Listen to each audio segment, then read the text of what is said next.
Hello, welcome to my channel Modi BCom club. आप सबका स्वागत है। आज हम बिजनेस ऑर्गेनाइजेशन एंड मैनेजमेंट का लेसन नंबर 3 बिजनेस एनवायरनमेंट पढ़ेंगे।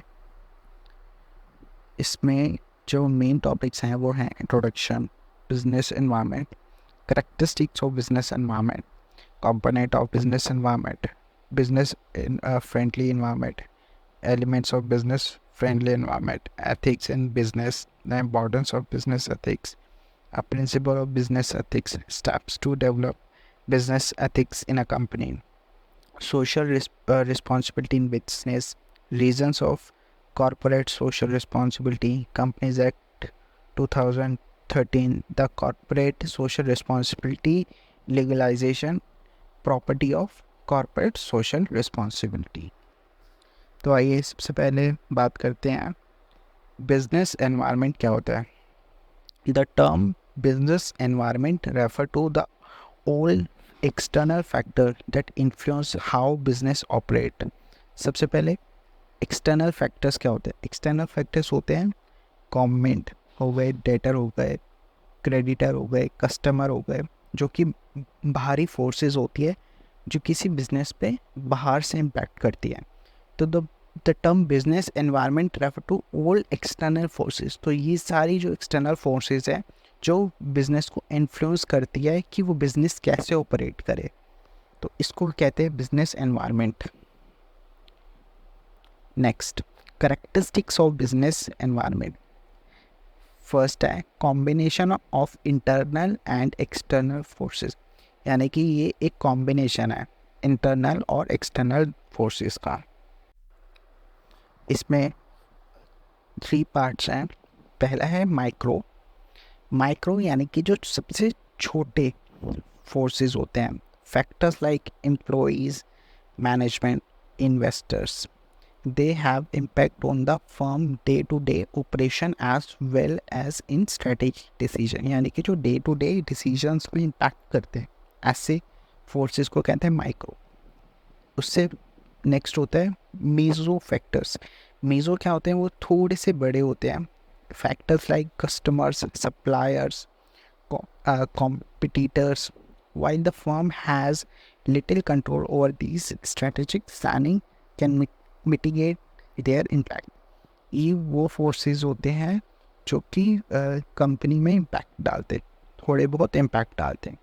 नेक्स्ट है मैक्रो। मैक्रो यानी कि जो बहुत बड़े होते हैं। फैक्टर्स लाइक, इसमें 3 पार्ट्स हैं। पहला है माइक्रो। माइक्रो यानी कि जो सबसे छोटे फोर्सेस होते हैं, factors like employees, management, investors, they have impact on the firm day to day operation as well as in strategic decision, यानी कि जो डे टू डे डिसीजंस को इम्पैक्ट करते हैं, ऐसे फोर्सेस को कहते हैं माइक्रो। उससे नेक्स्ट होता है मीजो फैक्टर्स। मीजो क्या होते हैं, वो थोड़े से बड़े होते हैं। Factors like customers, suppliers, competitors. While the firm has little control over these, strategic planning can mitigate their impact. ये वो फोर्सेस होते हैं जो कि कंपनी में इम्पैक्ट डालते, थोड़े बहुत इम्पैक्ट डालते हैं। नेक्स्ट है मैक्रो। मैक्रो यानी कि जो बहुत बड़े होते हैं। Factors like,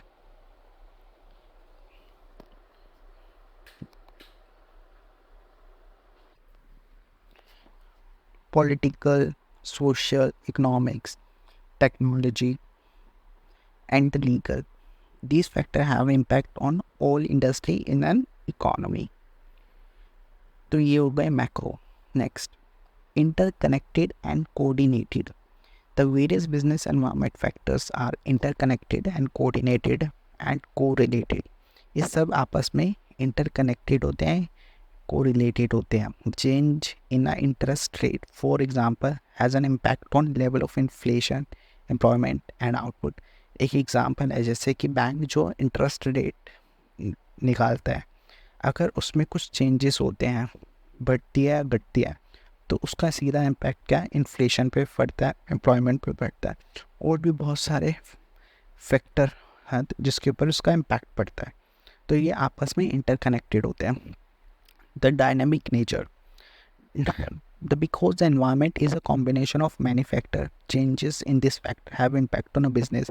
As a result, the business environment said to be dynamic, यानी कि कोई चीज़ फिक्स नहीं रहती, क्योंकि बहुत सारी फैक्टर्स हैं, सबका अलग अलग इम्पैक्ट है, तो इस वजह से dynamic. Uncertainty. A business environment is defined by volatile and dynamic condition, preference and choices. As a result, the system is uncertain. यानी कि कोई सर्टेन या कोई प्रिडिक्ट नहीं कर सकता कि ये चीज़ ही होगी, कुछ भी हो सकता है. Next, complicated. The environment is made up of numerous factors. Because these factors are interconnected, their individual impact and the cumulative impact on the business cannot be accurately recognized and measured as a result of the complex network of business environment. तो ये बहुत complicated होता है, क्योंकि हर factor एक दूसरे से inter related है, अलग अलग इम्पैक्ट डालता है, किसी को भी समझना मुश्किल है. Relative. The elements of business environment have a different impact on each firm as an industry. As a result, the impact is not uniform but rather relative to each, and हर चीज़ पे बहुत अलग अलग इफेक्ट पड़ता है. तो यानी कि एक सेम समानता नहीं रहती, यूनिफॉर्म नहीं रहता, तो ये रिलेटिव है. Okay. The component of business environment. 3 component हमने पढ़े, माइक्रो, मीज़ो, मैक्रो. माइक्रो में हो गए मैनेजमेंट, एम्प्लॉय, इन्वेस्टमेंट आ गए. मीज़ो में आ गए इंटरमीडिएटरी, कंज्यूमर, कॉम्पिटिटर, सप्लायर्स. और मैक्रो में आ गए डेस्टैप. एक्रोनिम्स है, इसका मतलब होता है demography, economic, social, technological, environment and political. ये नेक्स्ट हम डिटेल में पढ़ेंगे. Okay. The internal micro environment. Micro environment में जो आते हैं, अब उनके बारे में पढ़ेंगे. फर्स्ट है management. A well played managed company is more profitable than the poorly management. Management बहुत इंपॉर्टेंट रोल करता है कंपनी में. अगर उसका मैनेजमेंट अच्छा होगा तो कंपनी अच्छा खासा profit कमाएगी. Employees who are motivated, competent, skills, they assist in dealing with the uncertainty of a business. Employees भी बहुत important रोल करते हैं. Employees अगर competent है, यानी कि सक्षम है, motivated है और skilled है, तो कंपनी को बहुत फ़ायदा होता है, उसका environment बहुत सही रहता है. Next, share holder and investor. Share holder basically honours होते हैं कंपनी के, और इन्वेस्टर्स वो होते हैं लोग जो अपना पैसा कंपनी में लगाते हैं. The shareholder and the investor are directly impacted by the company decision and the company should maximize it. तो उनका डायरेक्ट इम्पैक्ट होता है कंपनी के ऊपर, और उसके प्रॉफिट भी उनके ऊपर डिपेंड करता है. नेक्स्ट, मेज़ो एनवायरनमेंट में क्या आ गया? सप्लायर्स आ गए, कस्टमर्स आ गए, इंटरमीडिएटरीज आ गए, कॉम्पिटिटर्स आ गए, स्टेक होल्डर आ गए. ओके. सप्लायर्स कैसे इफेक्ट करता है? Supplier of raw material and plant and machinery services are consulting and critical in a business environment. ये सप्लायर का काम होता है बेसिकली रॉ मटेरियल देना कंपनी को, जो भी कंपनी की रिक्वायरमेंट है उसको फुलफिल करना, तो ये बहुत इंपॉर्टेंट रोल प्ले करता है. तो सप्लायर से भी बहुत फ़र्क पड़ता है. नेक्स्ट, कस्टमर तो ऑब्वियसली सबसे ज़्यादा इम्पोर्टेंट है, क्योंकि कस्टमर के बिना तो कंपनी चल ही नहीं सकती. जब तक कस्टमर कंपनी की गुड्स या सर्विस कंज्यूम नहीं करेगा तो कंपनी को कोई फ़ायदा ही नहीं होगा उससे. तो customer are the essential to any organization must increase their market share while retaining their existing customer. तो क्या कर सकता है ऑर्गेनाइजेशन कि अपने एग्जिस्टिंग कस्टमर को रिटेन करके रखे, जिससे क्या होगा, उसको फ़ायदा मिलेगा. इंटरमीडिएटरीज वो होते हैं जो कि बिचौलिए होते हैं. किसी भी बिजनेसेस में काफ़ी बिचौलिए होते हैं. Marketing intermediaries are the charges of stocking and transporting goods from one manufacturing site to no. तो ये क्या करते हैं, जो माल होता है कंपनी का, एक से दूसरी जगह ट्रांसपोर्ट करने में हेल्प करते हैं, आगे डिस्ट्रीब्यूट करने में हेल्प करते हैं. तो ये भी बहुत इंपॉर्टेंट रोल प्ले करते हैं. Next, competitor. हर बिजनेस में अलग अलग कॉम्पिटिटर होता है. तो competitor are the component of a business environment guiding the firm to meet the needs of customer. तो ये क्या हेल्प करता है कस्टमर को कि बिजनेस और कैसे कस्टमर्स के बारे में सोचे, बहुत अच्छी सर्विसेज या गुड्स कस्टमर तक पहुँचाएँ बिजनेस से।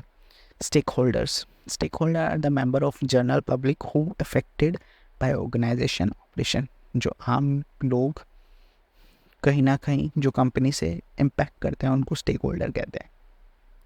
नेक्स्ट, मैक्रो एनवायरमेंट डेस्टेप है। फर्स्ट है इसमें demography, the factor drive from and related to people. These include factors such as size, destiny, age, gender, occupation, so on. Demography यानी कि किसी क्षेत्रफल, किसी एरिया का क्षेत्रफल बहुत इम्पैक्ट करता है एक कंपनी के इन्वायरमेंट को। Economics, macroeconomics factors like exchanges, rates, business cycles and differential economic growth rates, GDP and so on. तो ये सब चीज़ें इकोनॉमिक, जो भी इकोनॉमिक फैक्टर्स होते हैं वो सारे के सारे मैक्रो इन्वायरमेंट आते हैं जो कि हर बिजनेस को अलग अलग तरह से इम्पैक्ट करते हैं। नेक्स्ट है सोशल कल्चर एस्पेक्ट यानी कि एक बिजनेस की आसपास की सोसाइटी किस टाइप की है, वहाँ का कल्चर कैसा है, वहाँ का रिलीजियस कैसा है, और ये सारे फैक्टर्स मिला के किसी भी फर्म को अलग अलग तरह से इम्पैक्ट करते हैं। माइक्रो एनवायरनमेंट डेस्टेप में नेक्स्ट है टेक्नोलॉजी में कल में क्या हो गया, the internet is revolutionizing the number of industries including retailing and the financial services. तो इंटरनेट का बहुत इम्पोर्टेंट रोल है टेक्नोलॉजी में, जो कि बिजनेस को बहुत इम्पैक्ट किया है, जिसने काफ़ी टाइम टेक्नोलॉजी को बिजनेस को बढ़ने में, ग्रो करने में। नेक्स्ट है एनवायरमेंटल यानी कि pollution, waste, climate change and other issues are required more and strict regulation which promote or limit the industry investment and development. तो ये क्या है, इंडस्ट्री के प्रमोट और उसकी जो limit the industry investment and the development. अब industry को डेवलप करने में और प्रमोट करने में ये बहुत फैक्टर इम्पेक्ट करते हैं। अगर पॉल्यूशन या आसपास का इन्वायरमेंट अच्छा होगा तो बिजनेस अच्छे से ग्रो कर पाएगा, उसको प्रॉब्लम नहीं आएगी, इतनी प्रॉब्लम फेस नहीं करनी पड़ेगी। नेक्स्ट है पॉलिटिको लीगल। इसमें क्या आ गए, इसमें गवर्नमेंट आ गई, लीगल लॉ आ गए।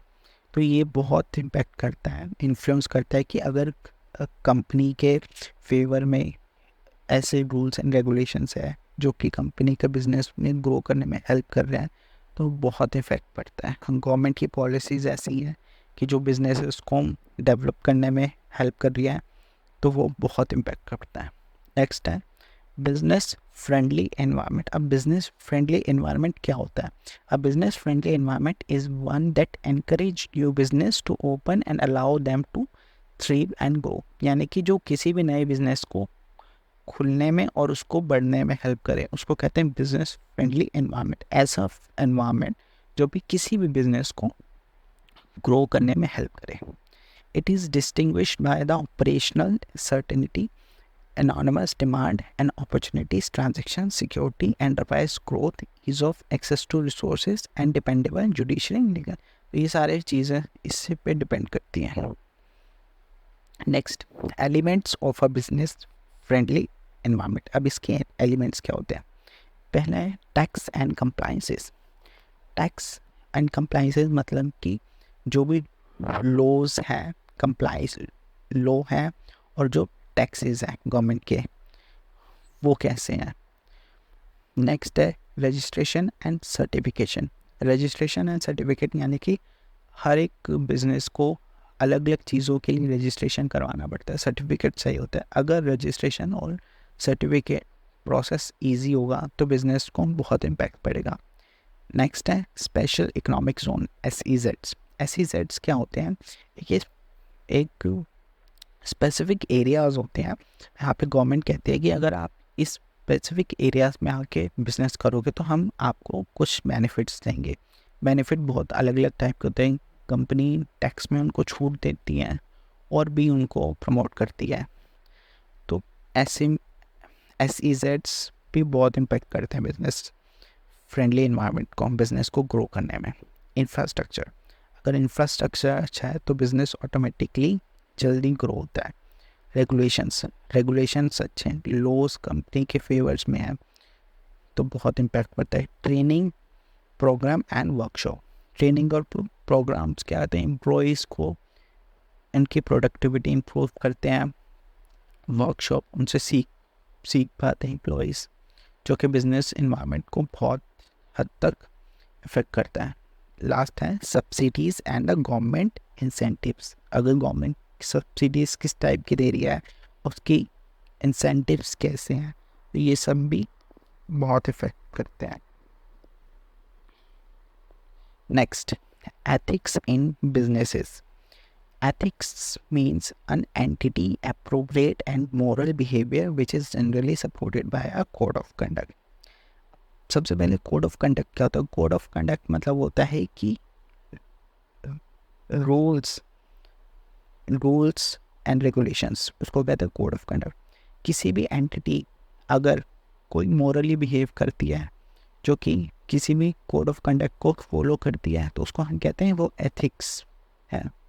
It is a study of appropriate corporate culture, employee behavior, business policies, and practice pertaining to corporate business subjects such as corporate governance, insider trading, bribery, discrimination, corporate social responsibility, fiduciary responsibility। तो ये सब कुछ आते हैं इसके अंदर, यानी कि कॉर्पोरेट कल्चर को स्टडी करना, एम्प्लॉय बिहेवियर को, business policy, practice pertaining to corporate business, जैसे कि एक कॉर्पोरेट जनरली कुछ प्रैक्टिसेस करती हैं, कॉर्पोरेट गवर्नेंस करती हैं, मतलब अच्छे से कॉर्पोरेट संभालती हैं। इनसाइडर ट्रेडिंग यानी कि किसी कंपनी के अंदर ही ट्रेडिंग करना जिससे कंपनी को नुकसान हो। ब्राइबरी, रिश्वत, डिस्क्रिमिनेशन, भेदभाव, कॉर्पोरेट सोशल रिस्पॉन्सिबिलिटी, हम आगे डिटेल में पढ़ेंगे, और fiduciary responsibility. The importance of business ethics. Obviously business ethics के बहुत फ़ायदे होते हैं। Business ethics provide guidelines beyond the legal requirement, helping companies gain public trust through the code of conduct. तो ये क्या करता है, एक तरह से गाइडलाइंस प्रोवाइड करता है कि आप कोई भी काम करना है वो लॉ के दायरे में करना है, जिससे क्या होता है, कंपनी जनरल पब्लिक का ट्रस्ट गेन पाती है, लोग उनको विश्वास करना स्टार्ट कर देते हैं। कोई कंपनी अगर लॉ में रहते कि रूल्स को फॉलो करते हुए काम करेगी तो जनरली पब्लिक उसको ट्रस्ट करती है। The ethical code establish standard for the daily and special decision making, distinguish between right and wrong. तो सही और गलत में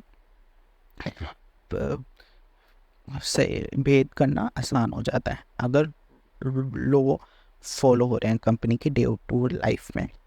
Ethics guide businesses in balancing stakeholder needs with the profit maximization। इससे obviously क्या होगा कि सब कुछ एथिकली चलेगा, सब कुछ ठीक ठाक चलेगा, तो गलती होने के चांसेस, धोखाधड़ी होने के चांसेस, फ्रॉड होने के चांसेस बहुत कम हो जाएंगे, तो ऑब्वियसली कंपनी का ही फ़ायदा होगा उसमें। रूल्स एंड प्रिंसिपल्स और ethics are developed to address the trade off, ensuring the benefit without harming the individual. Obviously अगर हम फॉलो करेंगे तो उससे किसी पर्टिकुलर पर्सन या पूरी सोसाइटी को नुकसान नहीं होगा। Business ethics align with the organisations vision, reflecting it's commitment, और ये भी दिखाता है कि ऑर्गेनाइजेशन का विजन क्या है। Okay, principle of business ethics, integrity, loyalty, honesty. तो क्या है प्रिंसिपल? पहला है integrity. Executive must prioritize doing what's right over maximizing profit, showing personal courage and integrity. मतलब कि क्या ठीक है वो करना चाहिए, हमेशा एक एम्प्लॉय को जो ठीक है वो चीज़ करनी चाहिए, ना कि वो अपना फ़ायदा सोचे। नेक्स्ट है loyalty. Loyalty is a trust is essential for the ethical behaviour. Executive must be loyal to their company. हर एक एम्प्लॉय को लॉयल होना चाहिए कंपनी के लिए prioritising organisational interest over personal one. Obviously company के बारे में सोचना चाहिए, क्योंकि अगर कंपनी की ग्रोथ होगी तो आपकी खुद की भी ग्रोथ होगी, तो ऑब्वियसली लॉयल रहना चाहिए। नेक्स्ट है ऑनेस्टी। ऑनेस्टी यानी कि सच्चाई के साथ देना चाहिए। Ethical executive are truthful in their work, avoiding deceptions, misrepresentation and selective omission. गलती होने के इससे चांसेस कम होते हैं और कुछ गलत नहीं करना चाहिए, हमेशा ऑनेस्ट सच्चे रहना चाहिए। Concern and sting. Ethical executive show the compassion and guidance and respect for colleagues, dignity, privacy, autonomy and the rights। तो obviously आपके colleagues के बीच में क्या होता है, आपको ethically अगर आप रहोगे तो आपका तालमेल भी बढ़ेगा, आपकी रिस्पेक्ट भी बढ़ेगी और एक आपस में डिग्निटी भी बनी रहेगी। फेयरनेस यानी कि ethical executive ensure the equality and the justice, being tolerant, open minded होना चाहिए, हमेशा इक्वालिटी के बारे में सोचना चाहिए और willing to admit mistakes, avoiding abuse of power, अपनी पावर का गलत इस्तेमाल नहीं करना चाहिए, फेयर रहना चाहिए। Leadership. The ethical executive motivate and lead by the example, handling responsibility, recognize opportunity and serving a role model for other। तो क्या हो सकता है, अगर जो एथिकली बिहेव करेगा तो वो एक क्या कर सकता है, लीड कर सकता है और एक अच्छा लीडर बन सकता है और वो दुनिया के लिए रोल मॉडल भी बन सकता है। Next steps to develop business ethics. बिजनेस एथिक्स को डेवलप करने के क्या क्या स्टेप्स हैं आपको। Okay, train your team, make ethics relevant to daily work, offer training to all employee, hire experience trainer. क्या करना चाहिए, आपकी टीम को ट्रेन करना चाहिए, उनको एथिक्स को डे टू डे में इन्वॉल्व करो और उनकी सबकी ट्रेनिंग करवानी चाहिए, एम्प्लॉयज़ की और लीडर्स की, कि आपको कैसे एथिक्स को फॉलो करना है। Establish a code of conduct, code of ethics, आपको कोड इस्टेब्लिश करने चाहिए, बिल्कुल एक set of rules and regulation देनी चाहिए एम्प्लॉयज़ को कि ये आप सबको फॉलो करना है। Create a clear written guide for everyone and code should be followed and forced. Implement a reporting system, encourage employee to report misconduct and protect whistle blower. Reporting system implement करना चाहिए, यानी कि अगर कोई गलत काम करता है तो उसकी रिपोर्ट होनी चाहिए, जिससे क्या हो कि कोई परेशान ना हो और कोई गलत बिहेव कर सकता है। अपॉइंट एन एथिक ऑफिसर, एक एथिक ऑफिसर को अपॉइंट करना चाहिए जो क्या करेगा, एम्प्लॉयज़ की जो प्रॉब्लम्स हैं उनको डील करेगा और एक अच्छा एथिकल एनवायरनमेंट बनाने में हेल्प करेगा।